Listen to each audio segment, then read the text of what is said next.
Hello and welcome to the live stream, multi-stream edition of the Runnin with the Herd podcast, powered up by Herd Nation, a part of the Rivals Network, sponsored by Mike Gwynn Insurance Agency.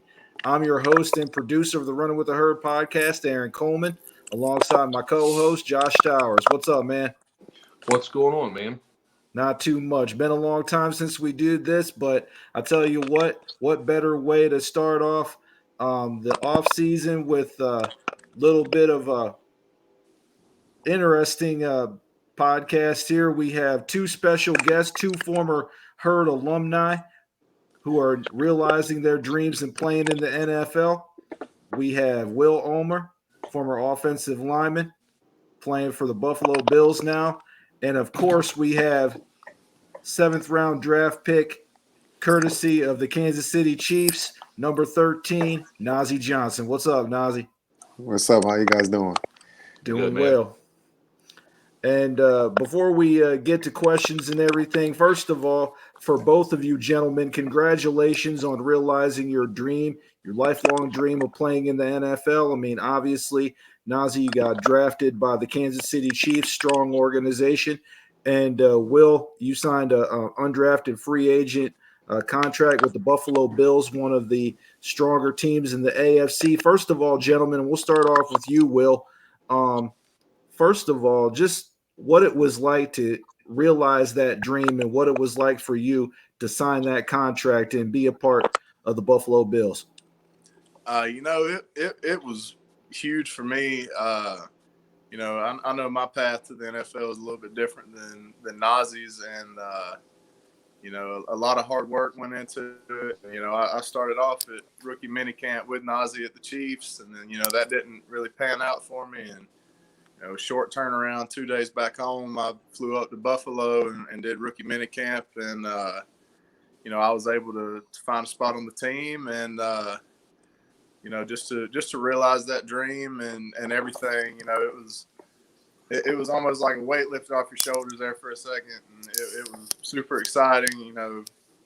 Call my girlfriend, call my parents, call everybody, and it's cool. But then now up to the point, there's a sudden like realization, like, oh, the work is just beginning, So, Will, what was it like seeing your name on the back of that jersey for the first time? I mean, it's just unexplainable, really. For me, I grew up playing football since I was 4 years old and playing Madden video games and watching football on Sundays with my dad, and it's been a dream my whole life, and to finally be here and be at this level, it's just it doesn't compare to anything, and I'm so thankful for it.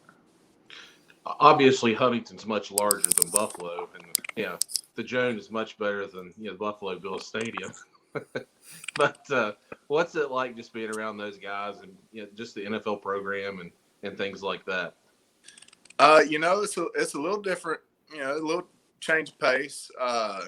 It's so weird because we'll walk into the facility and instead of being around, 18, 19-year-old guys like in a college locker room, you walk in and here's a 12-year vet, here's a 10-year vet, and I'm going home to a hotel room to play guitar and maybe play video games and study plays, and they're going home to their wife and their kids, and they've got their whole life outside of football. So it's professional football for a reason. Everybody just takes it super serious. I mean, it's fun and we have fun, but there's a big emphasis on being a professional and treating the game with the respect that it deserves at this level.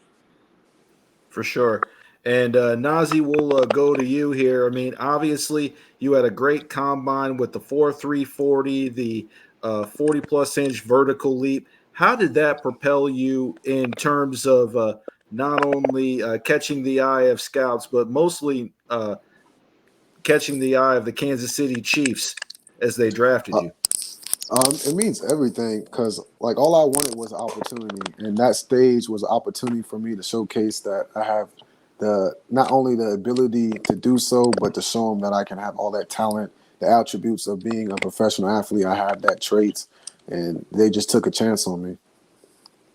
Yeah, for sure. And obviously, you're going to an organization that has done very well as of late. They've drafted some quality defensive players. They obviously have a superstar at quarterback in Patrick Mahomes. What was it like just being in the facility at Arrowhead and just walking through the facility and seeing guys that, have made Pro Bowl, seeing guys that have done some great accomplishments in the NFL and being a part of that? It feels amazing because I'm just being where my feet are. I'm just taking everything in. I see Patrick all the time in the locker room, and it's just wow. Like, I used to watch him on TV. So I always wanted to be a part of something like that's bigger than myself, and this organization has that, and it puts me in a place where I can be a part of something great here. No, it's kind of the same question it was for Will. What was it like, getting that phone call? I mean, like, that has to be like something like obviously you never experienced before, but I mean, just what was that like? I mean, like, who was around you, and just kind of talk about all that. It was, man, when I got that phone call, it was just a humbling experience. Like, because everybody knows how I started my career. I started as a walk on, didn't have wasn't the biggest, the fastest, what I'm saying. But I had one thing is I just had hard work, what I'm saying, determination. I always believed in myself, and I had a good support system around me, and with my friends and everything. So I just kept going, and then just to get that call, it's like, man, all my dreams just came true. But then, like Will said, that the work is just now beginning. Like, there's people in there that trying to feed their family, and you're trying to take their spot, and they're trying to make sure you don't take their spot. So it's just a big professional. You got to carry yourself differently, and it's a job. At the end of the day, you got to come to work, ready to work, and just get paid and get better every day. Absolutely. And Nazi, you talked a little bit in some previous interviews about your versatility. I mean, obviously playing nickel, playing safety, playing special teams, that kind of thing. Um, just talk to me a little bit about what they have you doing during training camp, OTAs. You know what I'm saying? Like, do they have you working primarily on special teams, defense, a little bit of both? Anything? So I'm on all special teams. I'm either the one or the two depth deep at all special teams. Rookie minicamp, they played me at free safety.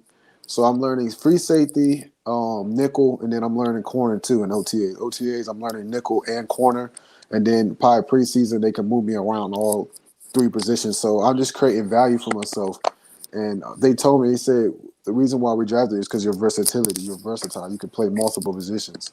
So, and having them said that, it makes me want to go even harder because to learn every position on the field makes you very valuable to a team. Definitely. Nas, at what point, and I mean, obviously your pro day was huge for you, but I mean, going into your pro day, did you have any idea that you were that fast? I mean, like, dude, Uh, I've seen you play live, but I got to be honest, I wasn't expecting that number to fall. yeah, like so when you're in pads and stuff, you got more weight on you, so you're not gonna run as fast. But when the pads are off, that's just me. Anybody that been around me or just knew me, like outside of like being in football, they know I was a fast guy. I was really fast, but the media doesn't put it out there for me being fast, if that makes sense. It's like only the people in the locker room, like Will and all them, knew I was fast. I even trained with Will, so they already knew what I was going to do on that day. Everybody knew my vertical. I always been a jumper, always been explosive. I'm an explosive person, so everybody around me knew that. I just had to go showcase it. Absolutely. This is the Running with the Herd podcast, sponsored by Mike Gwynn Insurance Agency and powered up by Herd Nation.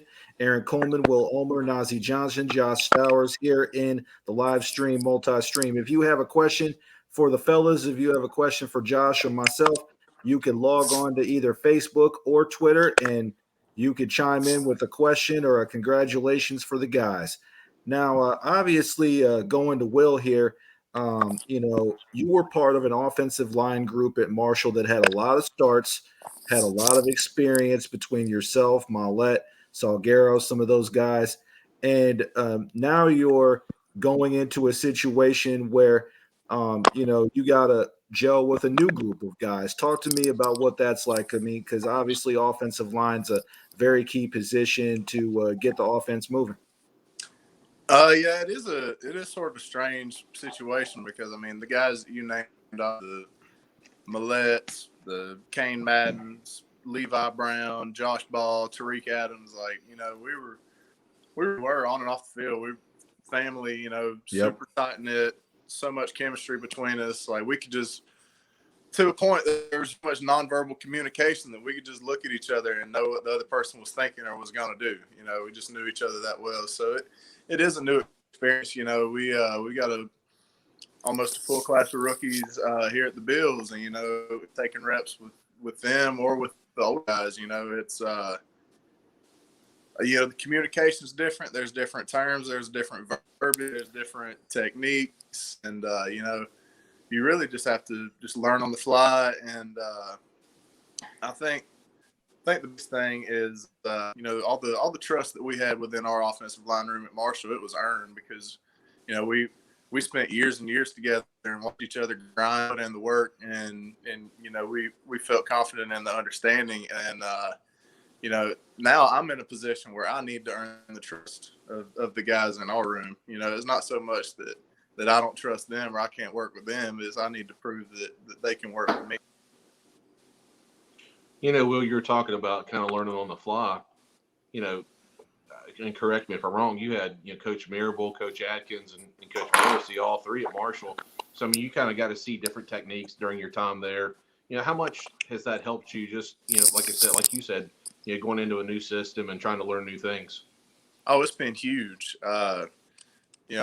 I couldn't tell you how many times I've sat in the meeting and a term comes up or a combination block comes up, and I'm like, oh, that's from 2017. We did that with Coach Mirabal. Or, oh, Coach Atkins taught us this.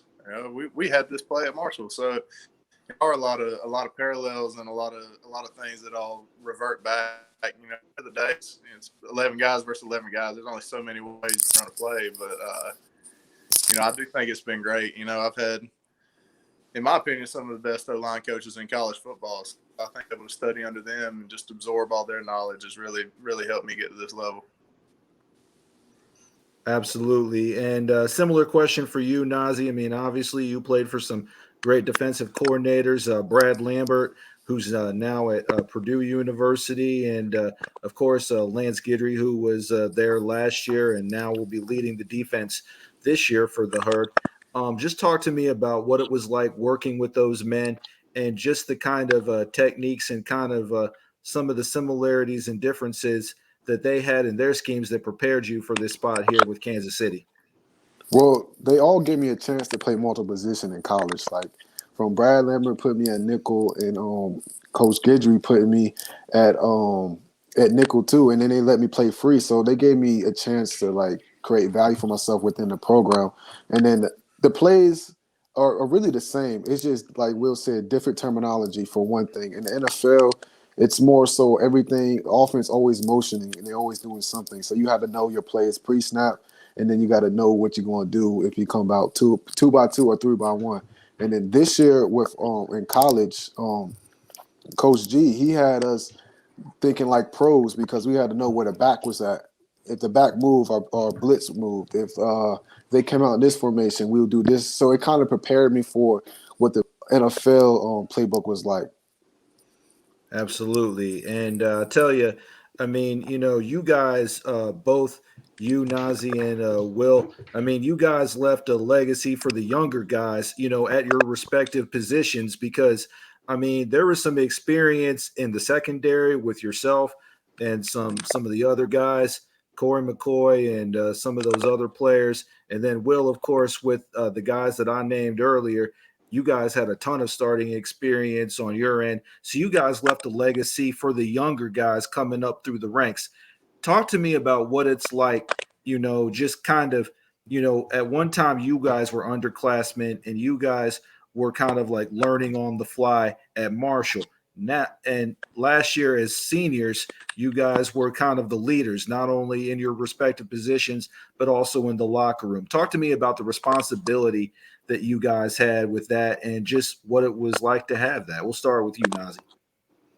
Uh, that's a good question. I mean, the only thing like my senior year, what I try to do is show the younger guys you could be yourself. You don't have to try to fit into a certain persona because everybody comes in, everybody's coming from different areas, and they like some of them don't want to be themselves and they just want to fit in and do things that's not them.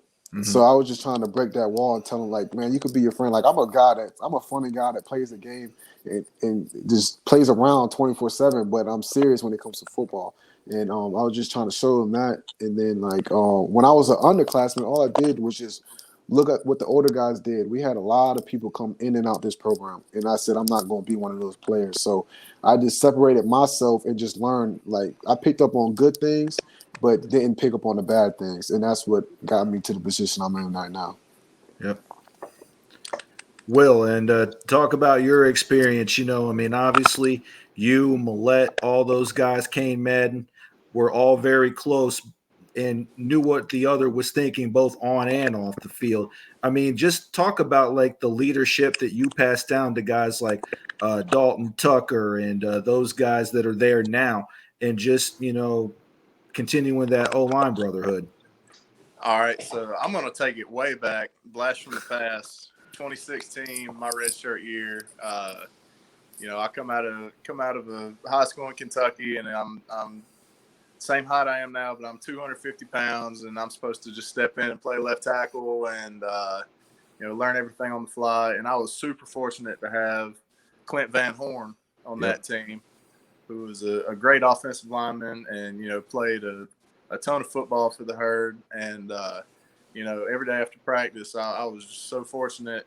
Clint would grab me, and if there was something that I was struggling with or falling behind or a technique issue, I could grab Clint, and most times Clint would grab me because that was just the culture that was in the room. And we spent hours and hours on the practice field after practice with the lights on, just trying to perfect our craft. And that's something that I don't know that I'm sure he remembers it, but that's something that just got instilled in me. And it's just the mindset of I wanted to leave the place better than I found it.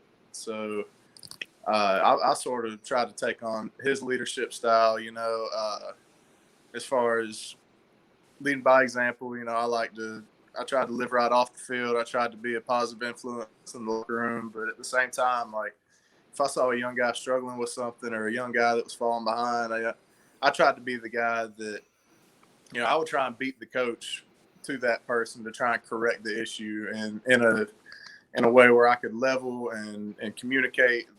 Because at one point I was the 18-year-old redshirt freshman that didn't know anything, and I think everybody needs a chance like that. So, I've spent a lot of time with a lot of guys that are gonna, fill in and play this year on the offensive line at Marshall, and I'm just so excited to see them get on the field and show what they've got, because I think they're a really special group, and some of them, we never knew that we were going to be here for 6 years, and it's sort of a shame because there are some really talented guys that have been underneath us that just haven't really got a chance to go out on the field and show what they got. Absolutely. You're talking about the 6th year, Will.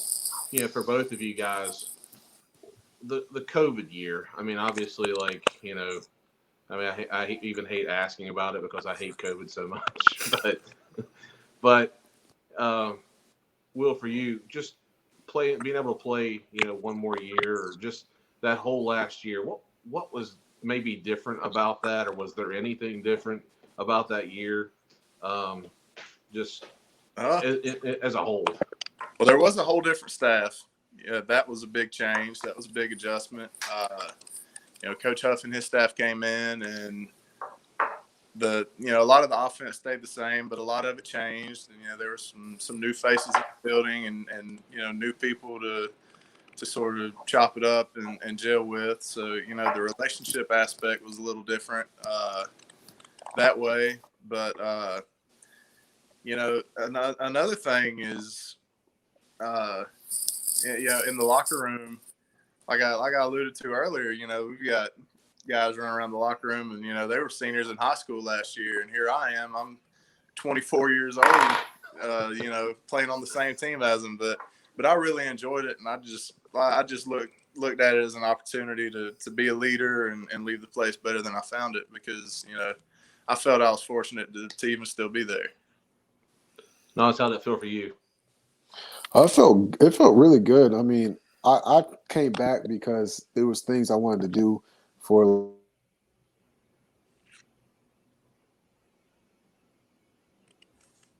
Just froze. I thought it was me. We'll bring you back. Can y'all hear me now? There he is. Okay. All right. So what I was saying is that I came back for like just development, because I believe that I was ready for the NFL, but my body wasn't. So I wanted to do things to my body, and we had a great a new coach, strength staff came in, BA. He got my body right. I mean, I wanted to be faster. I wanted to be more explosive. And that year, I took that and just developed my body and get it to how I wanted to be. I believe I could have left following that buff against the Grascarillo Bowl. I think no, the Chameleon Bowl. I feel like I could have left after that, but I decided to come back and just try again, try to get to the championship with my boys and just develop my body mentally and physically. Definitely. And if everybody saw a BA hype video on Twitter, we would all be about 15 pounds of muscle and we would all be ready to attack the day. I mean, that guy gets after it. I mean, Yeah, he does. yeah. But all right, we'll end it on a good note here. Favorite Marshall memory in the 6 years. Nazi, we'll start with you. I'm gonna be a little selfish. Mine is probably not the Gasparilla Bowl, the Chameleon Bowl. That was probably my best, fondest memory because I feel like I played my tail off in that game. You did. We came short, but it just showed that like we have talent all over the place, and there's one of those things that I will always remember for me. Yeah, you had 10 plus tackles and an interception in that game. I remember that very well. All right, Will, what was your favorite Marshall memory? I'm gonna throw it way back. My favorite Marshall memory was winning the New Mexico Bowl in 2017. That's just something about that first one that just hits different, Yeah, definitely. I mean, you guys as a unit sprang some long runs. I mean, Keon Davis had a 68-yarder. Tyler King had a 90-yarder in which I don't even think anybody touched him. And it was all because of you guys up front. I certainly remember that as well. Well, Nas, Will, best of luck to you guys in the National Football League. Us here at Herd Nation will definitely be following your careers. Best of luck to you once again, and thanks for joining us here tonight. I appreciate you guys. Appreciate it, man. Thank you all. Thanks, guys. Good luck. Thank you. And that was Will Omer and Nazi Johnson of Marshall, and now the Buffalo Bills and the Kansas City Chiefs, respectively. And Josh, those guys, to close it out, those guys left a lasting legacy on and off the field for the Herd. And I tell you what, I mean, you can't ask for two guys that represent the program and represent Marshall University better than those two right there. For sure, you're talking about their favorite memories, and I'll give you mine for each of those guys. For Nas, obviously, it was the fumble recovery in the end zone against Appalachian State, and then watching the kid from Appalachian State just sob and cry on the sidelines afterwards. Oh, yeah.